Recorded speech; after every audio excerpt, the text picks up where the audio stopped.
Fala, minha gente, estamos aqui hoje recebendo no nosso videocast a querida Tâmara, aprovada no concurso nacional da Magistratura do Trabalho, hoje juíza do TRT da Segunda Região, uma das maiores notas da prova oral do concurso da Magistratura Nacional. Tâmara, seja bem-vinda.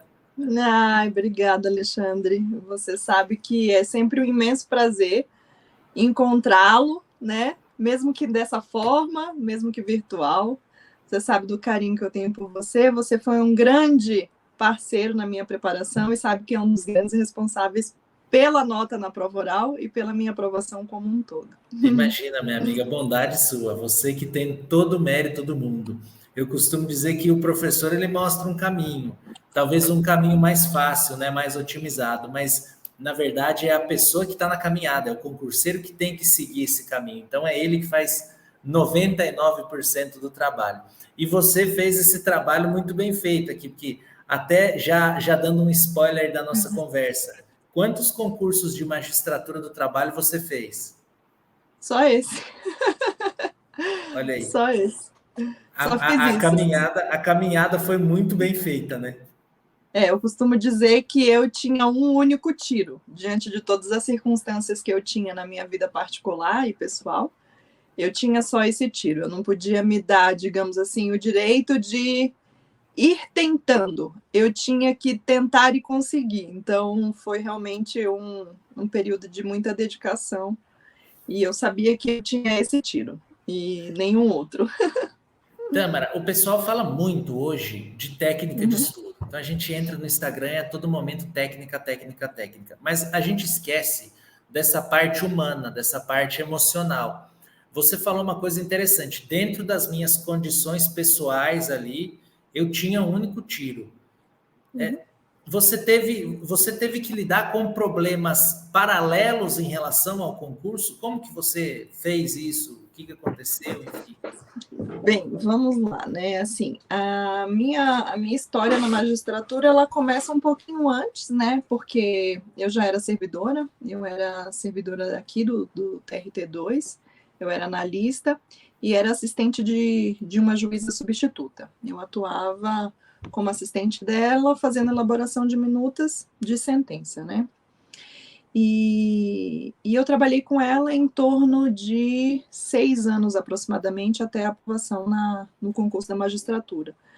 Com 3 anos aproximadamente que eu estava trabalhando com ela, e ela sempre me incentivando muito a estudar para o concurso, vai, Tamara, né, eu vejo em você um potencial, você é muito dedicada, você, né, ela sempre me incentivou muito, sempre foi uma pessoa assim que de um certo modo, me fez acender, digamos, a uma fagulha que estava meio apagada dentro de mim, de tentar realmente, né, passar num concurso de magistratura. Então, quando eu tinha aproximadamente 3 anos de servidora, eu era casada, e tinha 2 filhos. Isso foi aproximadamente no final de 2015, quando eu efetivamente decidi que falei, não, tá bom, eu vou aceitar o desafio que você está me propondo, porque realmente foi um desafio que ela me propôs, e vou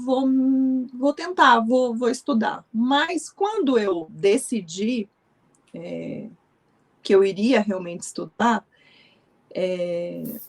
antes de efetivamente falar assim, vou sentar para estudar, eu estudei como estudar. Eu passei 3 meses estudando formas de estudar. E eu costumo dizer assim, que o caminho do concurso é um caminho de autoconhecimento gigante, né? A gente vai se conhecendo ao longo do caminho. Eu já tinha, assim, algum conhecimento sobre a minha personalidade, a forma como eu aprendo e consigo captar e consigo armazenar conhecimento, porque eu sempre precisei estudar muito para fazer as minutas, né? Então, eu sempre precisava estar atualizada com a jurisprudência, eu precisava conhecer. Então, eu tinha mais ou menos uma ideia qual era a minha forma de aprendizado. Então, eu passei 3 meses aí estudando como estudar. Mas isso é um outro ponto que depois a gente pode abordar.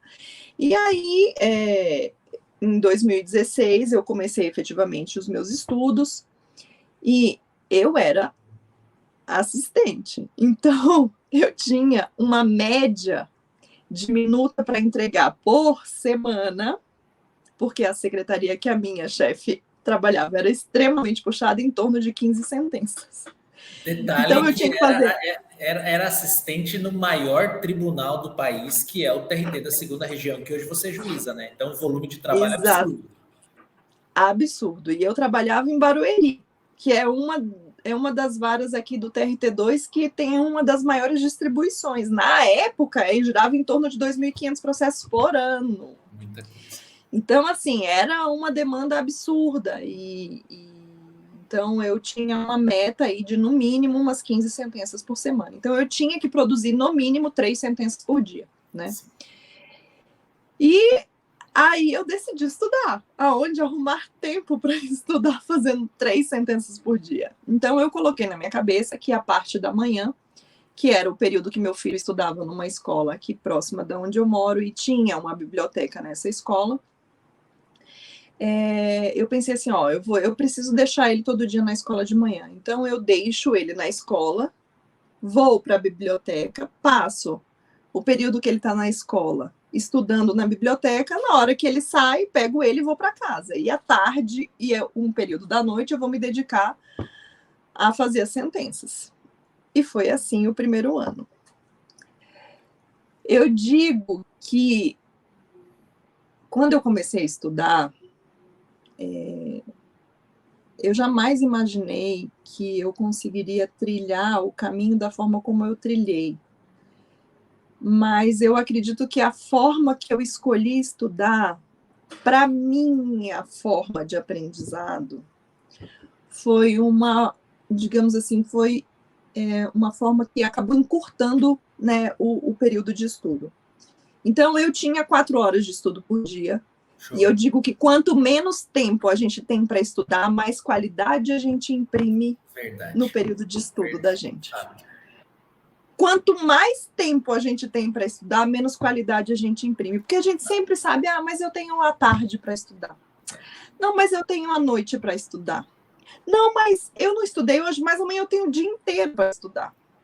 Verdade. E quando você não tem tempo, você fala, eu só tenho isso aqui, eu só tenho essas 4 horas para estudar, você estuda sem nem piscar, porque você sabe que se você não estudar aquelas 4 horas, você não vai ter mais tempo depois. Sim. Ou você estuda naquele período, ou você não estuda depois. Não vai sobrar tempo. Eu não tinha tempo. Eu tinha um marido para dar conta, 2 filhos pequenos, porque na época que eu comecei a estudar, eu tinha uma filha de 2 aninhos e um de 6. Eu tinha uma casa, eu tinha 15 peças para entregar na semana, e eu tinha que dar conta de tudo. E eu me programava de uma forma que eu não tinha como fugir do estudo. Eu tinha que levar meu filho para a escola, então eu tinha que deixar ele lá. Então eu nem pensava, sabe aquele negócio? Nem pensa, vai e faz. Então eu tinha que deixar ele, eu já caía dentro da biblioteca. Eu digo que eu deixava ele cair dentro da biblioteca. Aí eu caía dentro da biblioteca, estudava às 4 horas, vinha para casa, almoçava, e trabalhava à tarde e um pouquinho à noite, e ainda dava conta dos meninos e da casa, enfim. E assim fui no primeiro ano de estudo. Quando chegou em 2017, no início de 2017, eu passei por um processo de separação e divórcio. Me divorciei no início de 2017. Eu já tinha eu tinha um ano de estudo já. E eu sabia que eu estava às vésperas do edital da magistratura do concurso nacional. E eu optei, por que eu digo que eu fiz só o concurso nacional? Porque eu optei, em 2017, não fazer nenhum concurso da magistratura, mesmo tendo saído, se eu não me engano, 4. São Paulo, Rio Grande do Sul e Minas. E Minas, teve aquela prova anulada. Que foi aquela prova anulada. E eu optei por não fazer. Por quê? Porque eu estava no início dos meus... Aí algumas pessoas disseram, vai lá, vai fazer um teste. Eu falei assim, não. Eu não vou fazer teste, porque quando for fazer, eu vou fazer para valer. E se é para fazer teste, eu faço o simulado da prova depois. Porque daí eu pego, me tranco numa sala e faço a prova. Isso para mim é tranquilo. Então eu optei por não fazer. Eu optei por realmente me preparar efetivamente para fazer. Mas isso foi até assim, isso foi para mim, foi a forma como eu achei que, na minha opinião, seria adequado para a minha forma de ser, né? Para não gerar a expectativa frustrada, para não direcionar os meus estudos de uma forma errada, porque eu queria retomar toda a base de estudo, então eu estava fazendo um estudo de aprofundamento, de doutrina, então não estava voltada para a primeira fase, então eu realmente não quis me desvirtuar dos meus estudos e optei por não fazer. E aí, quando chegou em 2017, estavam aqueles rumores de que sairia ao concurso nacional, e foi ali em fevereiro, perto do carnaval de 2017, que eu passei por um processo de separação. E aí eu costumo dizer assim, né? Eu tinha todos os motivos do mundo para dizer: ah, não vai dar para mim. Não vai dar, isso não é para mim, eu não tenho tempo, como é que eu vou conseguir? Eu estou passando por um processo extremamente doloroso e difícil. Eu fui casada há 10 anos, eu tinha 2 crianças pequenas, e como que eu ia fazer? Né? Eu tinha que dar conta de uma demanda de trabalho extremamente alta. Então, foi um processo extremamente difícil. E aí, eu me lembro muito bem daquele período em que eu olhava para todas aquelas dificuldades e pensava: eu posso olhar cada uma dessas dificuldades como uma imensa barreira para eu alcançar o meu objetivo, como se fosse um grande muro à minha frente, né, que me impede de chegar ao meu objetivo, que é passar no concurso da magistratura. Mas eu escolho olhar, e aí foi uma escolha pessoal e particular, olhar para cada uma dessas dificuldades e enxergar nelas uma mola que vai me levar ao meu objetivo. Então, eu usava o estudo como terapia, eu usava o estudo como bengala. Deixa eu só fazer um parênteses, que eu acho sensacional isso. Você tirou isso de algum lugar? Você leu em algum livro, alguma coisa de inteligência emocional? Ou foi seu mesmo? Você falou Não, é assim, meu, isso tenho é meu. dificuldade, eu vou encarar esse negócio e vou passar por cima. Sim, é meu, isso é meu, assim, isso foi algo que eu optei, foi uma escolha minha mesmo, eu não li isso em lugar nenhum.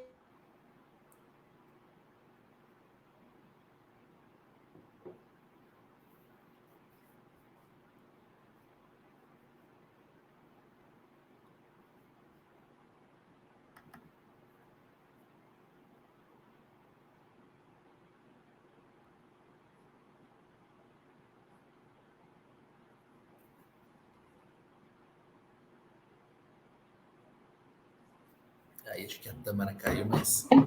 Reconectei. Eu caí, eu tô no celular, Alexandre, e o problema é que meu celular apagou de vez aqui e eu não consigo te escutar pelo computador. Espera aí que eu vou tentar ligar o celular de novo. Tá, tranquilo.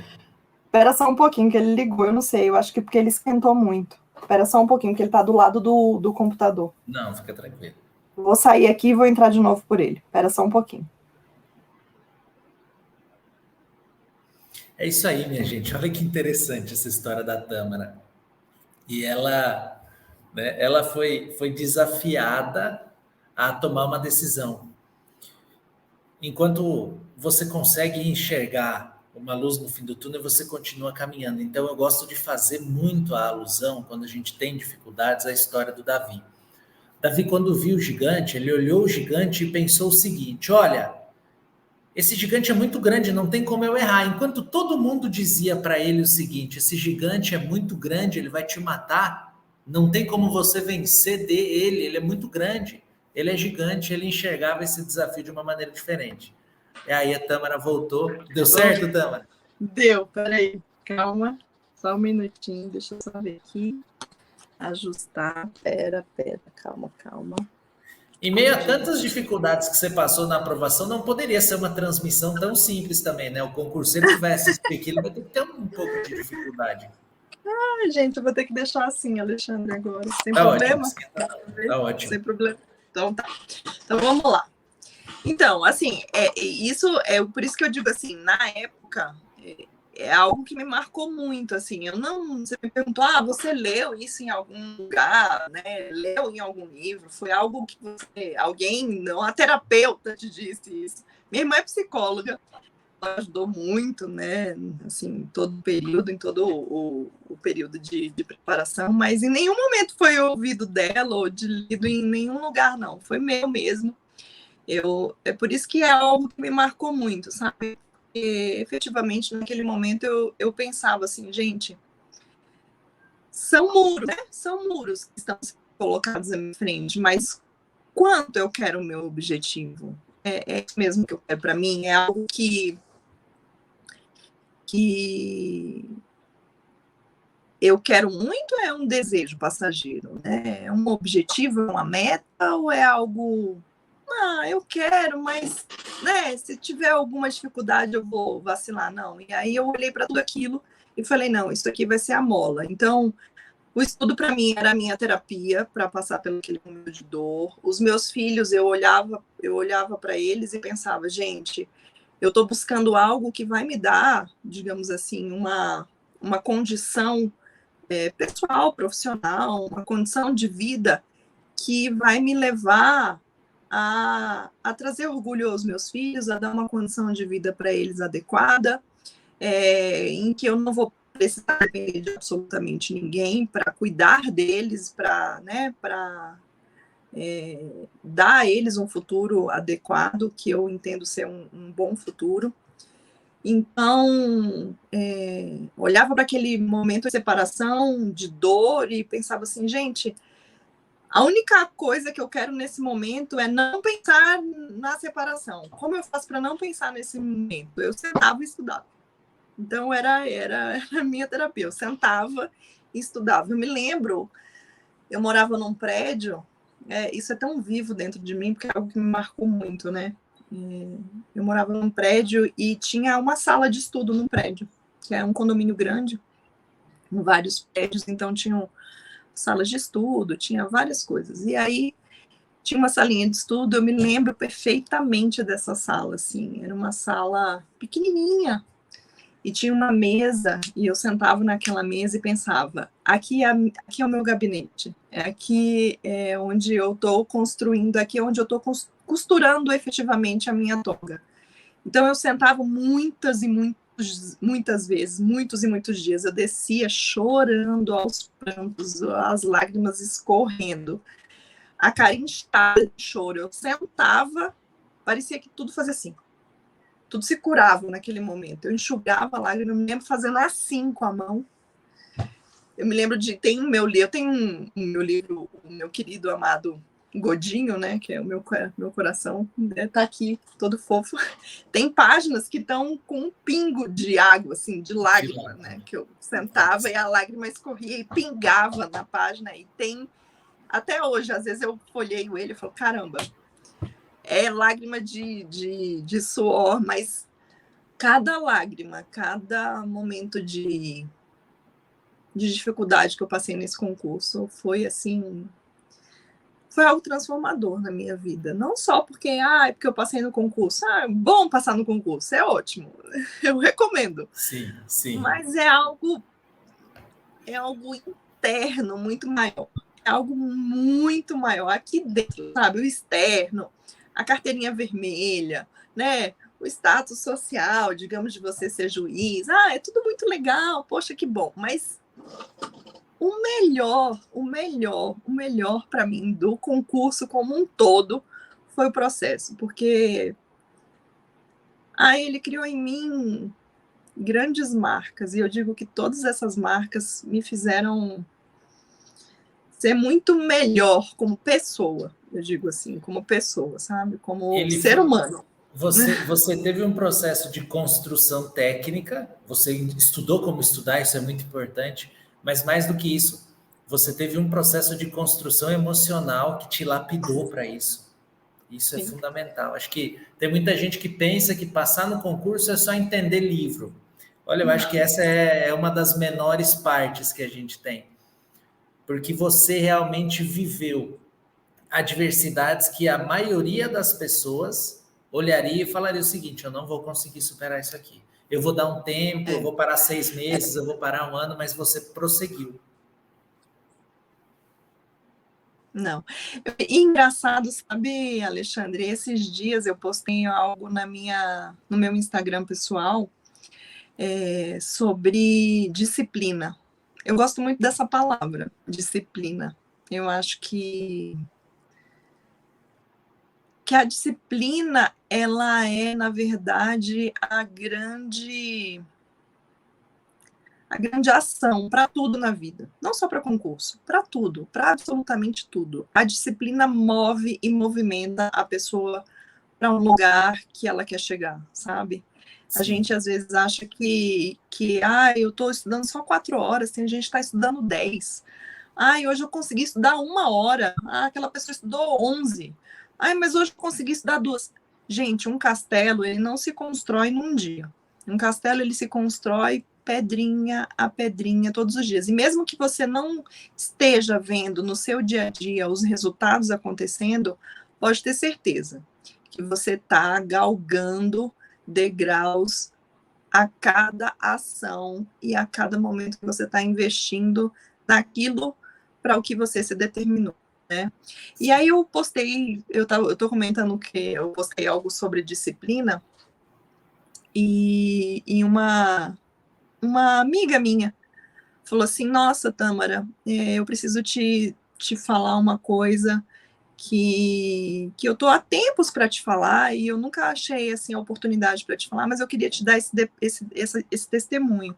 Aí eu falei, pode falar, Rê. Aí ela falou assim, porque eu queria muito passar no mestrado, muito. Eu sempre foi um dos meus sonhos passar no mestrado da PUC, e eu já tinha feito 3 provas e eu não passava, estava muito difícil, né? E eu com o meu filho pequeno, com o Theo pequeno e tal. E aquilo, para mim, eu olhava para tudo aquilo e pensava, meu Deus, né? Eu não vou conseguir nunca, como que eu vou conseguir? Eu não, né? Minha vida toda, eu trabalho, eu tenho criança pequena e tal. E aí o Marcos, que foi o marido dela, que foi o advogado que fez na época a minha separação, um dia chegou para mim e falou assim, nossa, Rê, a Tâmara, eu fui conversar com a Tâmara sobre o processo dela, ela falou que não queria conversar naquele momento sobre o processo, porque aquilo ia atrapalhar ela nos estudos, e ela estava se preparando para uma das provas, e ela falou que naquele momento ela não ia tratar daqueles assuntos, porque ela não queria se desfocar. Como ela está disciplinada, aí ela falou assim, Tâmara, aquilo para mim me tocou de uma forma tão, assim, absurda, porque você estava passando por um processo de separação, né? Por um momento em que você precisava resolver questões importantes dentro do processo de separação, e eram questões muito importantes, inclusive que envolviam os meus filhos, e você simplesmente disse, não, eu não vou falar sobre isso agora, porque eu estou com o meu objetivo. Daqui a pouco, quando eu passar pela prova, eu volto a resolver essa questão. E aquilo me fez, assim, me movimentar para eu estudar. Então, eu comecei a acordar às 4h30 da manhã, comecei a estudar das 5 às 8. Aí eu ia trabalhar, ia cuidar do resto da minha vida, e eu passei na prova do mestrado, porque eu estudava das 5 às 8, coisa que eu não conseguia fazer antes, porque eu simplesmente não me disciplinava. Então, assim, quando a gente realmente quer, quando a gente realmente se determina, dificuldade vira mola, né? Exatamente. Dificuldade vira a razão pela qual você vai buscar aí cada vez mais o seu... eu não tenho tempo. O dia tem 24 horas.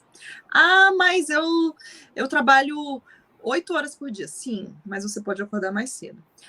Mas eu tenho que acordar mais cedo para tal coisa. Sim, então você pode estudar um pouquinho à noite. A gente arruma um tempo. A gente dá um jeito, mas a gente consegue. Quando a gente realmente quer, a gente consegue. Eu posso dizer assim, eu sempre fui uma sedentária convicta na minha vida. Sempre. Na época do concurso, então, meu Deus do céu, né? Eu só estudava e comia. Virei uma bola, engordei horrores e tal. E eu nunca gostei de atividade física e tal. Quando eu passei no concurso, depois, aquilo começou a me incomodar, e eu falei assim, olha, ou eu me disciplino e mudo isso, eu vou começar a ter problemas de saúde. Enfim, aí tem uma outra questão que também me motivou a isso. E aí eu comecei, na disciplina, a fazer atividade física. Ah, mas que horas você faz atividade física hoje? Eu falo, bem, hoje eu faço o mesmo esquema que eu fiz para estudar. Eu acordo, levo meu filho na escola e caio dentro da academia. Então assim, tudo, quando a gente realmente quer essa disciplina, a gente arruma um jeito de conseguir fazer. Você trouxe uma coisa muito interessante quando você falou que quando a gente tem dificuldade, a dificuldade é mola. Tem um trecho da vida do Carlos Wizard, né, que é dono da Wizard, hoje da Wiser Educação, lá junto com o Flávio Augusto, que ele fala assim: eu fui morar nos Estados Unidos, eu era missionário da igreja, aprendi a falar inglês, voltei para o Brasil. Trabalhava em uma empresa, ganhava salário mínimo. E a minha esposa sabia falar inglês também. E veio um colega, pediu para ensinar ele a falar inglês. Eu peguei 1, 2, 3 alunos, uma turma, 2 turmas, 3. Depois a esposa começou a ajudar, vendeu a Wizard para Pearson na época por R$1 bilhão. E aí ele faz uma associação interessante. Ele fala assim: não é o dinheiro que eu quero trazer aqui, eu quero trazer outra coisa. Eu quero trazer que a oportunidade aparece disfarçada de duas coisas na vida da gente, ou de trabalho ou de dificuldade. E você soube aproveitar essa dificuldade para usar isso como mola. E eu acho o seguinte, essa mola, cada vez que você via uma aprovação sua, por exemplo, você fez um concurso só, mas você viu a aprovação ali na primeira etapa. Isso aí te dava muito gás para você ir para as outras? Alexandre, assim, ó, e aí agora talvez vocês entendam porque eu tinha um tiro. Eu tinha esse tiro. Eu não tinha outro, porque eu tinha um concurso nacional, eu tinha 2 filhos pequenos, eu estava passando por um processo de separação e eu sabia, por me conhecer como pessoa, que se eu não passasse, eu não ia continuar. Eu ia continuar como servidor, eu era muito feliz. E aí, na verdade, Alexandre, eu poderia te responder positivamente em relação a eu passava e aquilo me dava gás. Mas não era o que mais me motivava. O que mais me motivava era o acúmulo de conhecimento. Quanto mais eu estudava, mais rápido eu fazia sentenças. Sim. Que eu tinha que minutar. Então, quanto mais conhecimento eu tinha, mais facilidade eu tinha para desenvolver o meu trabalho.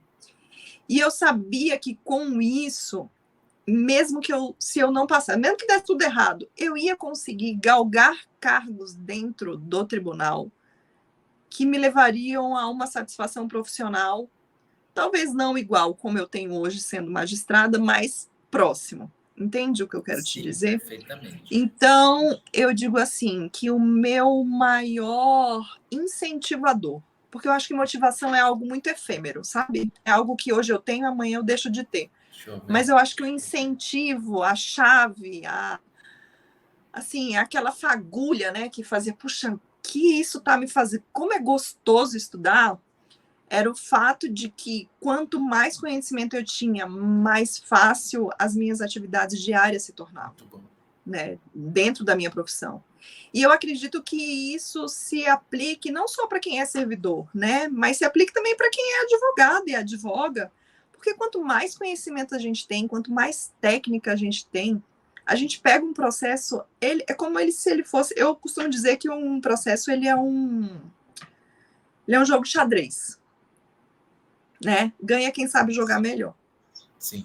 Eu acredito muito nisso. E eu sou muito...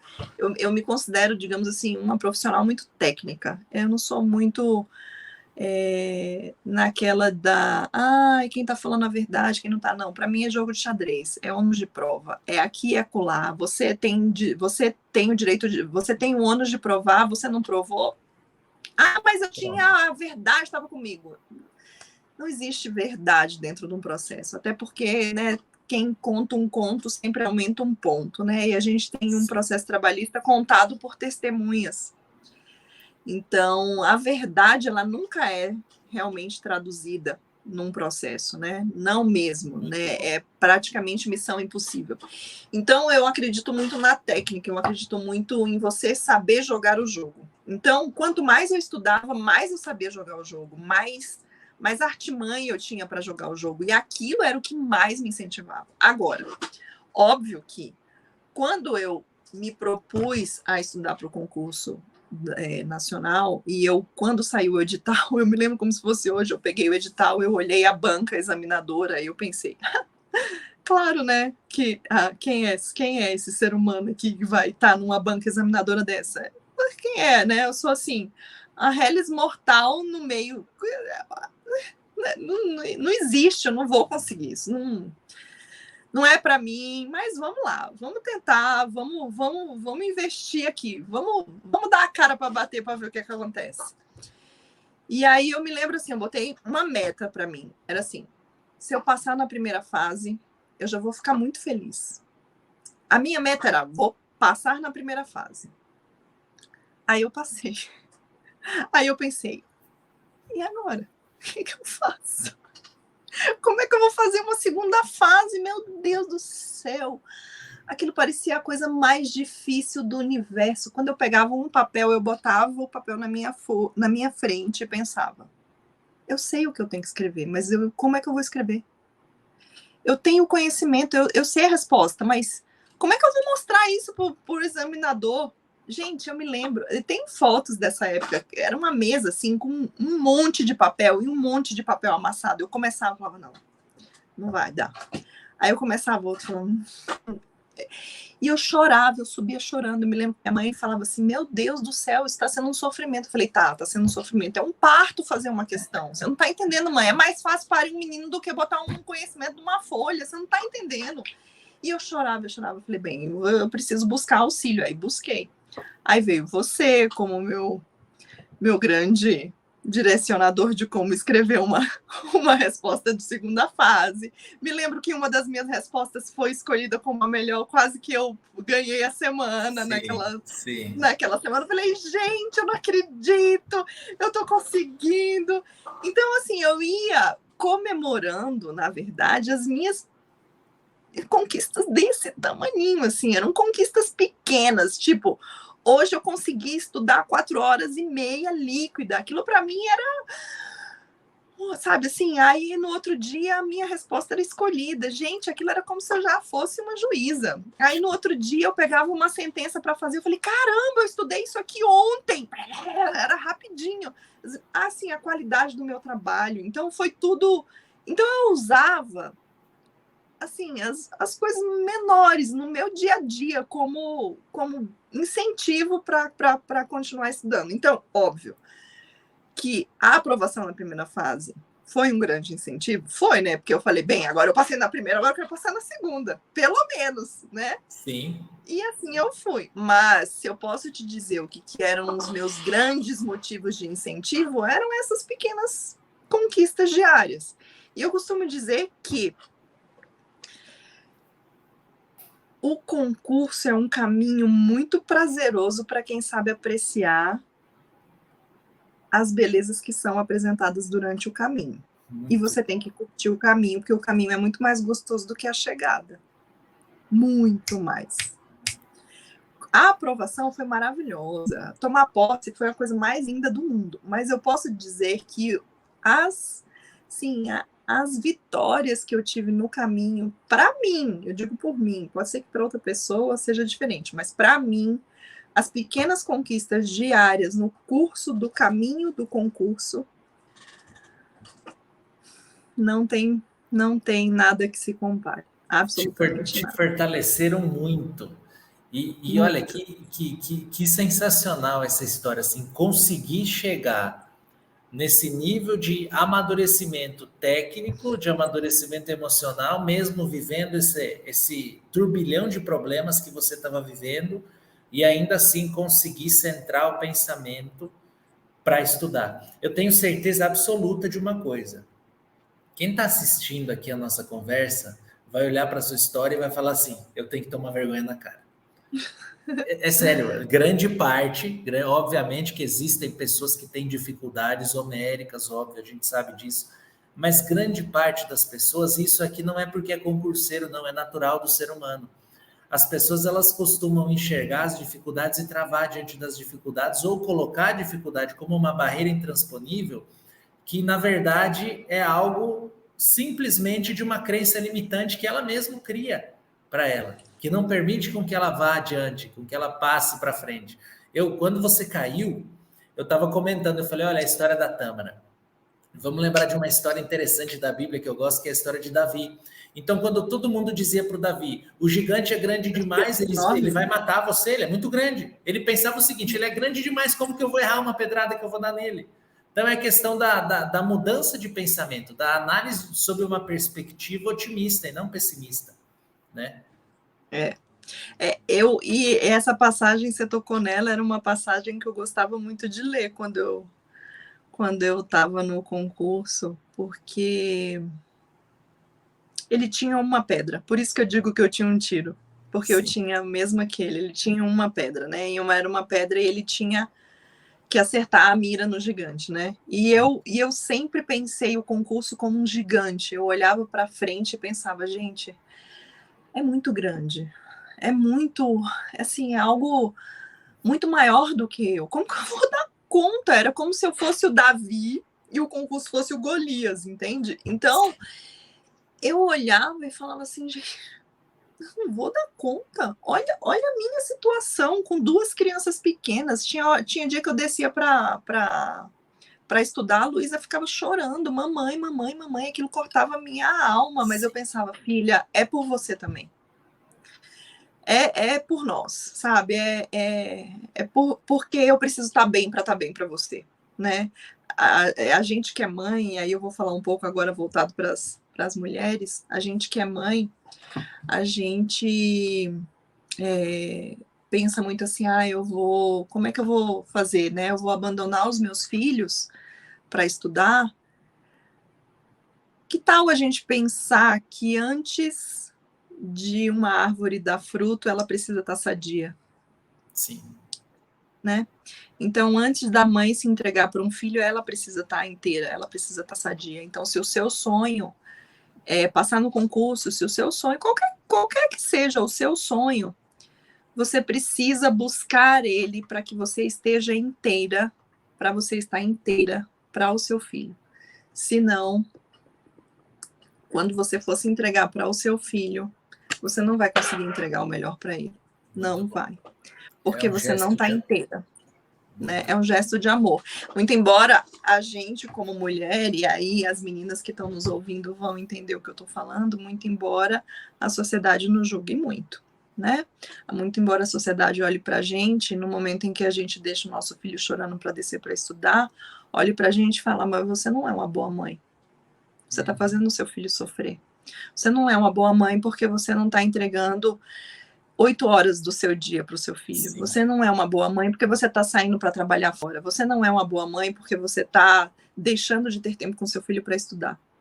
Quando, na verdade, é exatamente o contrário, né? Quando a gente está buscando crescimento profissional, crescimento pessoal, né? Investindo em algo transformador para a nossa família, que envolve os nossos filhos, aquilo não é um gesto de egoísmo. Na verdade, aquilo é um gesto de amor, né? Com certeza. Então, isso se aplica muito para quem é mãe, né? Porque quem é mãe geralmente fala, eu não posso, porque eu tenho filho. E você sabe, Tamara, eu tenho muitas alunas hoje que vivem uma situação familiar são mães, têm casa para cuidar, às vezes são casadas, enfim, tem todo aquele problema assim, abre aspas, né? De limitação temporal. Poxa, eu tenho que me dedicar ao meu filho, eu tenho que me dedicar à minha família, enfim. E eu fiz uma live esses dias e eu falei, olha, tente analisar sob outra perspectiva isso aí. Tente analisar sob a perspectiva de que você está fazendo por eles. Não que você está anulando o amor que você tem por eles, mas o contrário, que você está fazendo por eles. Então, aquele tempo de abdicação que você tem, ele não pode ser uma culpa. Muito pelo contrário, ele tem que ser estímulo. Falou, ó, um dia a menos que eu vou poder ficar com meu filho lá na frente. Ou seja, quanto mais eu estudar, mais perto eu estou da aprovação e mais eu vou poder proporcionar experiências para ele, né? E tem uma outra questão também, Alexandre, que é assim, muitas vezes, né, e aí eu vou falar de uma forma bem genérica, muitas vezes uma mãe que passa, sei lá, o dia, né? Uma mãe que não trabalha, que realmente se dedica, né, que não trabalha fora, né?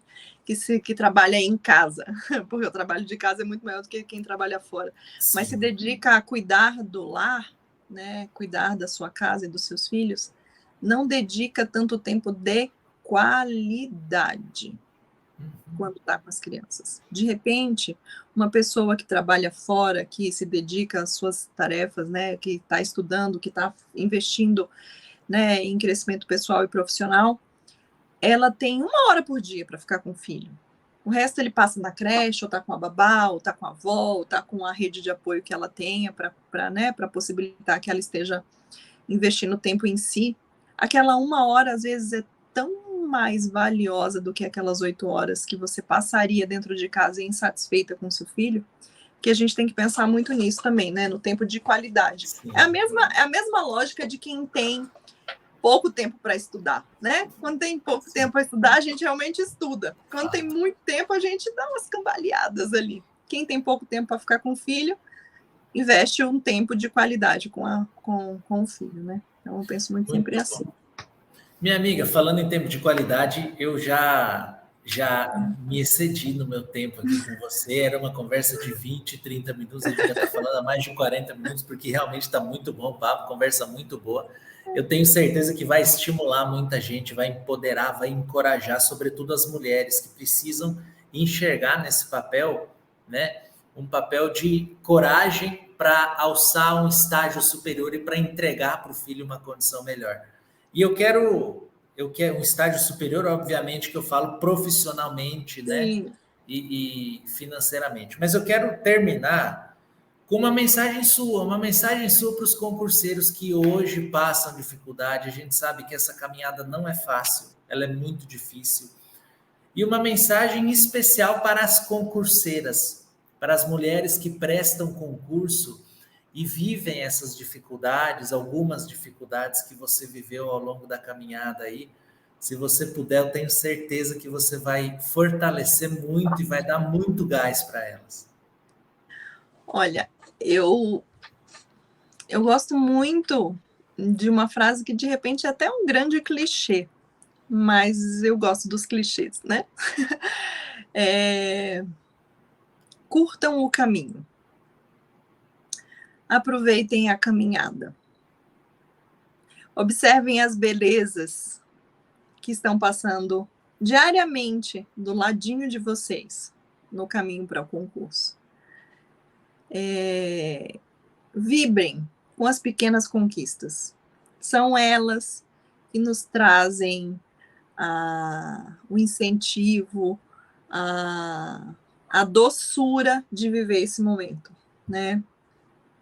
É muito bom o caminho do concurso público, porque ele não te leva só a um crescimento profissional, mas ele te leva a um crescimento pessoal gigante. Eu acho que foram os 3 anos, 2 anos e 8 meses da minha vida em que eu mais me conheci, em que eu mais olhei para dentro de mim e tive que trabalhar com as minhas dificuldades e reconhecer as minhas qualidades, que para mim é muito difícil. Reconhecer as minhas qualidades é algo que eu realmente não consigo muito. Ver os defeitos eu vejo assim, mas reconhecer qualidade é uma grande dificuldade que eu tenho. E o caminho do concurso me fez ter que lutar diariamente com esse aprendizado. Então eu digo, curtam o caminho, aproveitem a caminhada. Olhem para esse momento não como um momento de sacrifício, mas como um grande privilégio. Quantas pessoas queriam estar no seu lugar estudando e não podem, né? Quantas pessoas gostariam de poder, pelo menos, ter a possibilidade de estudar para, sei lá, fazer o 2º grau ou fazer uma faculdade e não consegue. Você está tendo o grande privilégio de se dedicar a um concurso. Isso é um privilégio, isso não é um sacrifício. E para as mamães e para as mulheres, eu digo assim, que os olhinhos dos nossos filhos brilham muito mais para a gente quando eles têm orgulho da mãe que tem. Muito bom. E o orgulho vem em eles olharem para a gente e enxergarem na gente um bom exemplo a ser seguido. Qual é o exemplo que você quer deixar para o seu filho? Um exemplo de alguém que se acovardou pelas dificuldades ou de alguém que olhou para elas e enxergou nelas a oportunidade de vencer. Então, deixem um exemplo falar por vocês. É isso. Muito bom. Espetacular. Olha, até me arrepiei aqui. Foi incrível essa sua fala. E eu quero te agradecer grandemente pela disponibilidade, pela oportunidade. Eu sei que hoje os pequenos já estão um pouquinho maiores, né? Mas ainda assim é um tempo que você abriu mão de estar com eles para estar aqui. Isso é a resposta que a gente tem. A sua fala ela já revela que você fez isso para que eles sintam cada vez mais orgulho da mãe e para que você consiga encorajar pessoas. Eu acho que a grande sacada da vida é a gente conseguir utilizar as nossas experiências e levar essas experiências boas que a gente viveu para encorajar pessoas. Às vezes a gente faz a diferença na vida de um só, mas a vida daquela pessoa vai fazer diferença em muita gente. E olha, foi espetacular, tá? Obrigada, Alexandre. Você falou assim, eu falei do exemplo e falei dos olhinhos que brilham. Hoje eu cheguei, né? Falei assim, Lu, o Cadu estava na aula de basquete e aí ele ia chegar, eu não ia estar lá para receber ele. Aí eu chamei a Lu, que é a minha filha menor, e falei assim, Lu, quando o Cadu chegar, você avisa para ele que ele tem que tomar banho e jantar para não bater lá na salinha da mamãe, que a mamãe vai dar uma aula. Ela olhou e falou assim, mãe, você vai dar aula? Eu falei assim, vou. Então é isso. Ela falou, pode deixar que eu vou falar para ele. Aí eu ouvi ele chegando e eu ouvi ela dando um recado aqui. Então ela já se sentiu super orgulhosa. Então eles acabam entrando no ritmo e até gostam do ritmo. Ótimo.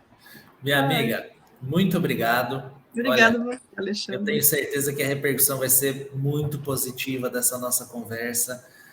Já em breve posto ela, vamos colher muitos frutos e você vai poder acompanhar no YouTube, nos comentários, o feedback que o pessoal vai dar a seu respeito. Isso vai te dar uma energia muito positiva, tenho certeza. Muito obrigada. Que você já tem. Obrigada. Eu gosto sempre de falar assim, que às vezes pode ter alguém que olha e fala assim, mas é porque ela passou, porque ela hoje é juíza e ela olha tudo isso como de forma positiva. Eu só queria deixar mais uma mensagem no final que isso não é verdade.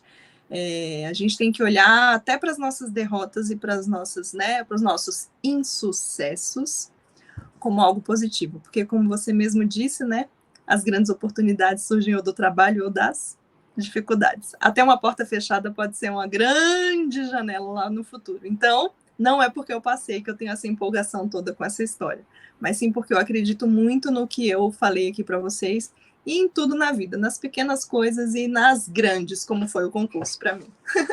Muito bom. Certo, Tâmara, foi excelente. Obrigado e vou contar com você em outras oportunidades também.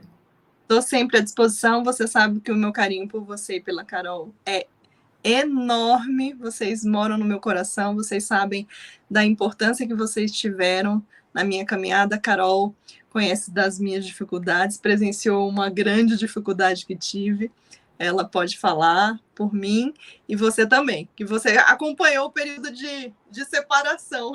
Sim, viu de perto.